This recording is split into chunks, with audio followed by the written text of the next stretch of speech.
안녕하세요. 동포세계 김용필입니다. 오늘은 1월 27일 목요일입니다. 오늘도 주요하게 어떤 뉴스가 있는지 또 우리가 좀 알아두면 좀 편리한 그런 뉴스 여러분들에게 좀 간추려서 소개를 해드리고자 합니다.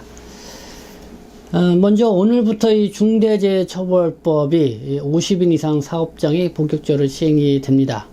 그러다 보니까 이 중대재해처벌법과 관련된 뉴스 보도가 많이 나오는 것 같습니다.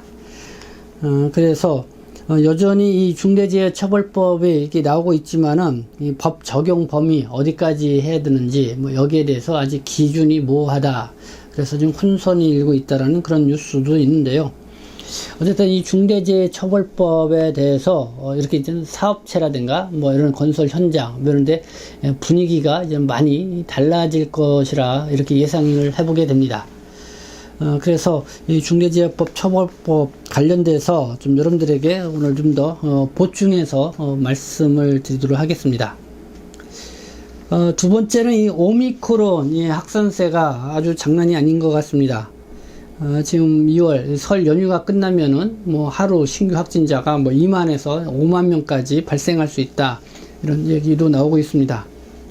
이와 관련돼서 지금 그 코로나19가 확진 검사를 받게 되면은 이 PCR 검사를 받게 되죠.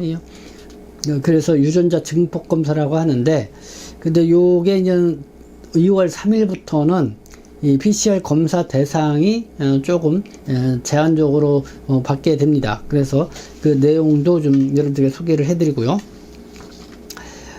또 법무부가 하이코리아에 공지를 했습니다. 이 백신 접종 1, 3차, 2차, 3차를 완료한 이 불법 체류 외국인에게 인센티브제를 적용한다는 것입니다. 그러니까 백신 접종을 완료하고 언제까지 자진 출국을 하게 되면은 벌칙금과 입국 규제를 좀 완화해 준다라는 그런 내용입니다. 그래서 그 내용도 좀 살펴보도록 하고요. 또 전세 보증금 반환 이 보증을 5억에서 7억 원으로 2억 원 확대해서 적용을 한다라는 뉴스도 있고, 그리고 서울시가 40년 만에 처음 택시 동승을 합법화 했다라는 그런 내용도 있습니다. 근데 이게 다 그런 거는 아니고 모바일 앱을 통해서 이렇게 예약을 할 경우에 이제 가능하게 되는데요. 또 그런 뉴스도 있었습니다. 그 위에 또 뉴스가 있는데요. 한번 좀 더 제가 주요한 뉴스 요 내용들을 좀 중점적으로 해서 좀 더 말씀을 드리도록 하겠습니다. 먼저 이 중대재해처벌법입니다. 이 중대재해법은 이 중대산업재해와 이 중대시민재해를 다 포괄하는 그런 법입니다. 중대산업재해, 이건 사업장에서 일을 하다가 그러니까 산업재해를 입는 경우를 말하는 거겠죠. 그리고 중대 이 시민재해는 어떻게 보면 대중시설을 이용을 하다가 큰 피해를 시민이 입게 됐을 때 그거에 대한 좀 책임을 또 물게 하는 그런 법이 되겠죠. 근데 그거를 두 개를 다 포괄을 하는 것인데요. 이 중대재해법이 여전히 처벌 대상 또 기준이 모호해서 현장에서 혼란하다라는 그런 뉴스가 이렇게 나와 있고, 그리고 각 사업장 또 일부 건설 현장 같은 경우는 오늘 시행이 되면서 다음 달 3일까지 추석 설 연휴도 이렇게 있는 관계로 공사장 문을 닫는 그런 현상들도 많이 있는 것 같습니다. 그리고요, 이 경찰청이 중대재해처벌법 수사 가이드북을 이렇게 제작을 해서 배포를 했다고 하는데요. 이 지방자치단체장까지도 처벌 대상으로 보고 작성을 해서 이렇게 배부를 했다고 해서 관심을 끌었습니다. 그러면은 어떤 내용인지 좀 그 내용을 보면은요, 여름철에 이 호우로 이 지하차도가 침수돼서 사망자가 발생할 경우 이 중대재해법 규정에 의해서 이 중대시민재해에 해당이 된다는 것입니다. 그리고 또 공공시설에 대한 설계, 관리 미흡이 밝혀지게 되면은 지방자치단체장이 또 수사받을 수 있다. 뭐 이렇게 명시를 했다는 것이죠. 그리고 뭐 국토교통부가 뭐 예를 들어서 이제 교량, 터널 등에 대한 관리 책임을 지고 있는데, 이곳에서 안전사고가 나면은 최종 책임자인 국토부 장관이 또 처벌 대상이 될 수 있다. 또 뭐 한국철도, 인천국제공항, 한국토지주택공사 등 이 공공기관장도 역시 처벌에서 자유롭지 않다. 뭐 이런 내용들이 이 경찰청이 배포한 이 중대재해처벌법 수사 가이드북에 명시되어 있어서 또 관심을 끌었다, 이런 내용입니다. 네, 이렇게 보니까 이 중대재해처벌법이 상당히 강범위하게 이렇게 적용이 된다는 것을 알 수가 있습니다.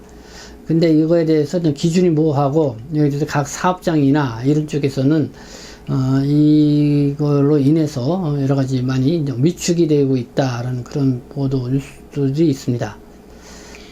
그래서 이 동아일보는 이 중대재해법 오늘 시행이 되는데, 이 공포와 채찍만으로 사고를 못 줄인다, 이 사설로 이렇게 또 밝히기도 했습니다. 코로나19와 관련돼서요, 이 지금 셀프 방역으로 이렇게 전환한다는 뉴스가 있습니다. 이 국내 코로나19 신규 확진자가 1만 명대에 진입을 하자 정부가 다음 달 3일 전국에 오미크론 대응 체계를 적용하기로 했다. 그래서 전국 확대 시행에 앞서 이 검사 수요가 늘 것에 대비해서 29일부터는 전국 256개 선별 진료소에 신속 항원 검사 키트를 제공한다. 신속 항원 검사 키트, 그러니까 아마 자가 진단을 할 수 있는 그런 키트를 제공을 한다는 것 같습니다. 그리고 지금은 누구나 원하면은 전국 선별 진료소에서 유전자 증폭 검사, 그러니까 PCR 검사를 받을 수 있지만은 2월 3일부터는요 60세 이상 고령층, 또 밀접 접촉자, 의사소견서 보유자, 자가검사 키트 양성자, 여기서 이 자가검사 키트라는 게 바로 이 신속 항원 검사 키트를 말하고 있습니다. 이걸로 자가검사를 했는데 양성이 나왔다 그러면은 유전자 증폭, 그러니까 PCR 검사를 받을 수 있다. 또 이렇게 이제 고위험군만 바로 이 PCR 검사가 가능하다고 이렇게 합니다. 그러니까 2월 3일부터는 이렇게 실시한다는 것입니다. 그리고 법무부가 하이코리아 공개한 내용입니다. 뭐 백신 접종, 뭐 지금 2차, 3차를 완료한 불법체로 외국인에 대해서 인센티브제를 부여한다는 것입니다. 근데 보니까요, 1월 25일부터 시행을 하는데요, 1월 25일 이후 불법체류하는 외국인은 대상에서 제외가 되고요, 형사범, 백신 미접종자, 방역수치 위반자 또는 단속에 적발된 외국인은 제외다, 이렇게 나와 있습니다. 그럼 어떻게 인센티브를 부여하냐? 3차 백신 접종을 완료할 경우요, 그러니까 4월 30일까지 3차 백신 접종 완료하면은 10월 31일까지 자진 출국을 하게 되면 범칙금 면제 및 입국 규제 유예를 해준다는 것입니다. 2차 백신 접종 완료자는요, 이 불법 체류 외국인 국내에서 2월 28일까지 2차 백신 접종을 완료를 하게 되면은 4월 30일까지 자진 출국하는 경우 범칙금 면제 및 입국 규제를 유예를 해준다. 뭐 이렇게 나와 있습니다.